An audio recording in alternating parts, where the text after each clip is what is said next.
Hey everyone, how's it going? So in this video, I want to talk about Beta and whether or not his character will survive Season 10. There's actually a better chance than you think. Also, I do want to talk about a way I think they can create a new story for the character if he survives and how it could actually work really well. In theory, of course, in execution, it could be totally different. So before we go any further, please be aware of spoilers for The Walking Dead Season 10's first half. Also, if you're new to the channel and you want more Walking Dead content like this, just make sure to be a subscriber. I will also be doing a Rise of Skywalker review for those that were wondering. I wish I did a lot more reviews and I guess discussions surrounding Rise of Skywalker, but I do want to do it because I have a lot of thoughts on this. I mean, it's just been consuming my mind for the last, I guess last like 2 years since Last Jedi came out, really. I always go back to watch like Red Letter Media's reviews or Angry Joe's reviews. This last week, obviously the hype has been building for this movie, and then on top of that, I mean, the reviews came out today and a lot of them were very negative. It's just not looking good at all. And yeah, the people who really like The Last Jedi, I think now feel how a lot of us felt with that movie, right? Somehow, at least according to these reviews, The Rise of Skywalker somehow managed to piss off both audiences that were divided over The Last Jedi. And I've heard some things about this movie, obviously leaks and all that. I won't spoil anything like that here. I'll see if it actually happens when I go watch the movie tomorrow. But I mean, oh my God, I don't even like how, I guess to quote Jeremy Johns, like, how did we get here? Seriously, how did we get here with the Star Wars universe? Anyways, I'll reserve my opinion on that movie because I don't know, maybe I will like it. I really doubt it, but I'll be open to it. We'll see how I feel about it tomorrow and stuff like that. I'm seeing it tomorrow. So yeah, I'll post my review tomorrow night in case you guys are wondering about that. But let's talk about Beta.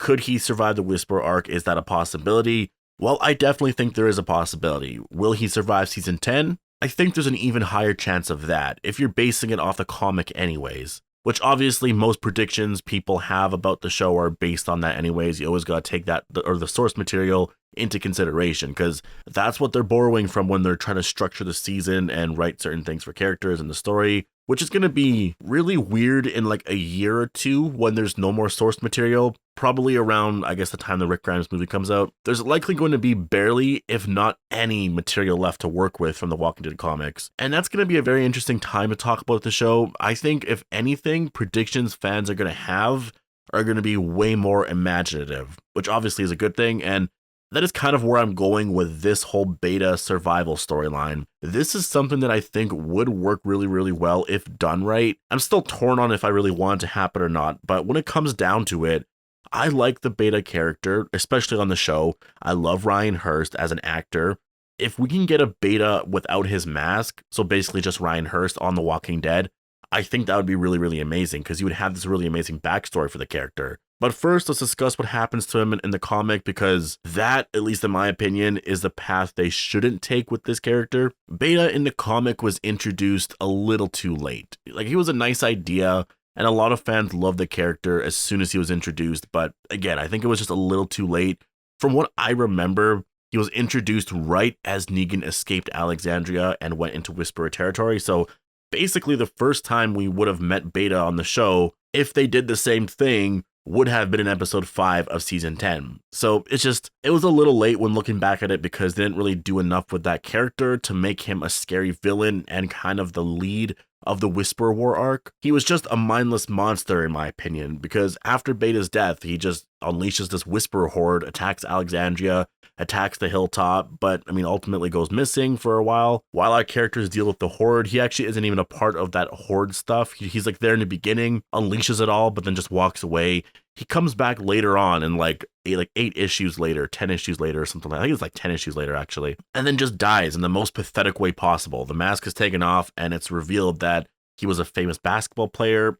And yeah, he cried and he died. Now, the big reason it didn't work for me is because the Whisper arc after Alpha's death didn't really work at all. Alpha really carried that group and that arc on her shoulders.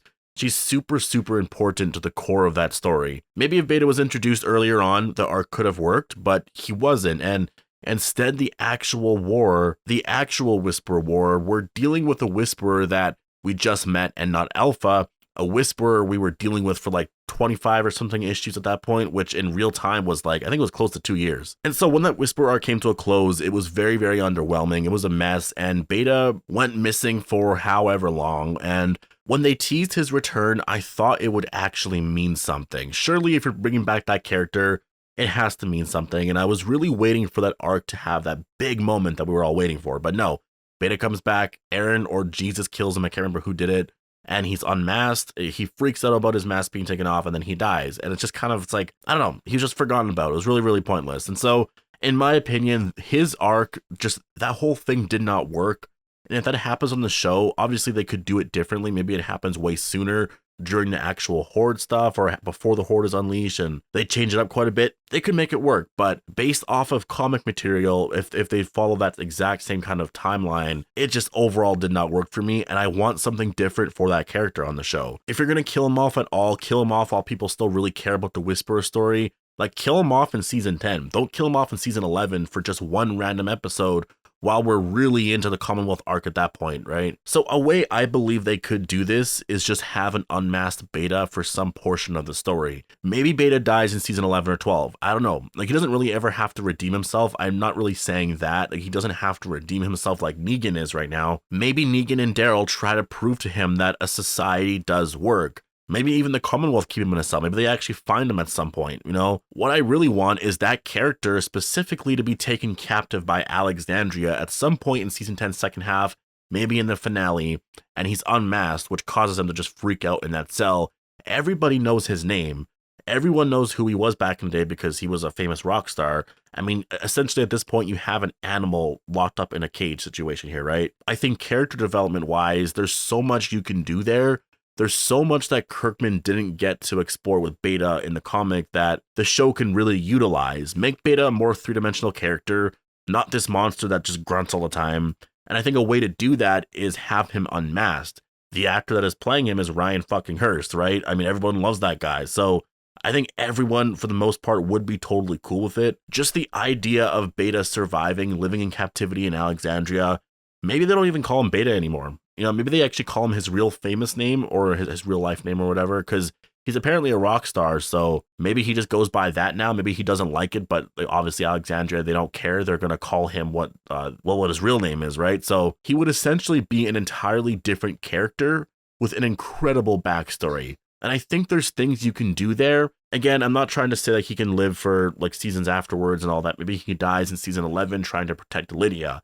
Maybe he doesn't get close to Alexandria, but like the people in Alexandria, but since Alpha's death and since Lydia is still around, at some point when Beta maybe escapes that cell, an unmasked Beta gives his life to save Lydia, because he knew that Alpha would truly want that because Alpha truly loved her daughter, right? I mean, they just revealed that this season, that Alpha's really lying about her daughter's death. So there's a lot that you can do there. Maybe you just have an execution scene or something like that. I'm just really open to this idea, and I'm curious as to what you guys think about this. Like, would you like Beta's survival if it made sense? Would you be okay with the storyline that I suggested for him, or would you prefer something different? I guess that's a good question. If Beta did survive and they changed his Whisperer story arc for the show, what would you like to happen? Besides this, I mean, he can really go out in any way, obviously. Angela Kang could have a totally different thing planned, but just based off of the material we have already in the comic, he's going to die early in season 11, depending on how fast they go through some of that. And I know for a fact it's not going to be the same. Angela Kang changes stuff up all the time, which is a really, really good thing. Trust me on that.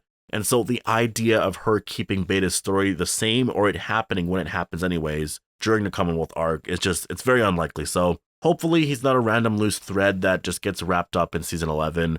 Hopefully if he does survive the season and makes it to season 11, that he actually serves a purpose and he's not just there because, I mean, hey, it happened in the comic. If you want to kill him off like you did in the comic, sure, you could do it in the same way, but maybe have it happen in this season. As for how I see this Whisperer arc ending, Beta and Gamma's story is still kind of up in the air for me. Alpha, I'm so confident is dying around episode 13 or 14, just because, I mean, if you want to do the Whisperer Horde storyline, she dies right before it happens, and her death is the trigger for that to happen. So, I mean, it has to happen around there. But on Beta and Gamma, I mean, Gamma's already gone at this point, I think. It's not surprising at all to me that Alpha could kill Gamma in, say, just like episode 11, because it's just very possible. She's a show-only character. She's original to the show. She's betraying Alpha right now. It just makes sense, right? But overall, I do think Beta's survival and unmasked imprisonment could be turned into something very, very interesting. I'm really open to that idea, and I guess it's a theory of mine or an idea of mine for something that you can do with Beta in the future. I mean, the story could be a very, very exciting aspect of The Walking Dead, because this is a show where people really love villains for the most part. Beta could be another Negan situation, right? Where a lot of fans right now really think that Negan is running the show. And I kind of agree too, to a certain extent. So if Beta is unmasked and we see Ryan Hurst's face, I mean, he's a great actor. He has amazing chemistry with Jeffrey Dean Morgan. I think it could work really well. But let me know what you guys all think. Do you think Beta could survive the Whisperer arc and be turned into something more? Or do you think his end should happen as it did in the comic? Post all your thoughts down below. Hope you all enjoyed the video. Make sure to be a subscriber for more Walking Dead content like this, and thanks for watching.